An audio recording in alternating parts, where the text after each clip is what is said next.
কালুখালীতে পেঁয়াজ বিক্রি করতে যাওয়ার পথে সড়ক দুর্ঘটনা, প্রাণ গেল কৃষকের, আহত আরেকজন ঢাকায় রেফার। বিস্তারিত সংবাদ। রাজবাড়ীর কালুখালী উপজেলায় পেঁয়াজ বিক্রি করতে যাওয়ার পথে ইঞ্জিন চালিত করিমন গাড়ি দুর্ঘটনায় ইব্রাহিম হোসেন মনা ৬০ নামে এক কৃষকের মৃত্যু হয়েছে। এ ঘটনায় মোহাম্মদ জিল্লু শেখ ৫০ নামে আরও এক কৃষক গুরুতর আহত হন। তার অবস্থার অবনতি হওয়ায় উন্নত চিকিৎসার জন্য ঢাকা মেডিকেল কলেজ হাসপাতালে রেফার করা হয়েছে।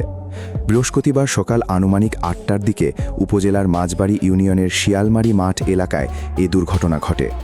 নিহত ইব্রাহিম হোসেন মনা পাংশা উপজেলার মহিষভাঙ্গা গ্রামের মৃত নির্জান মণ্ডলের ছেলে। আহত জিল্লু শেখ একই গ্রামের মৃত খালেক শেখের ছেলে। স্থানীয় সূত্রে জানা যায়, বৃহস্পতিবার ভোরে নিজ এলাকায় উৎপাদিত পেঁয়াজ বিক্রির উদ্দেশ্যে ইঞ্জিন চালিত করিমন গাড়িতে করে সোনাপুর বাজারের দিকে রওনা দেন ইব্রাহিম হোসেন মনা ও জিল্লু শেখ।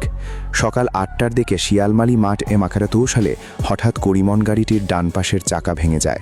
এতে চালক নিয়ন্ত্রণ হারালে গাড়িটি দুর্ঘটনার কবলে পড়ে এবং ২ কৃষক গুরুতর আহত হন।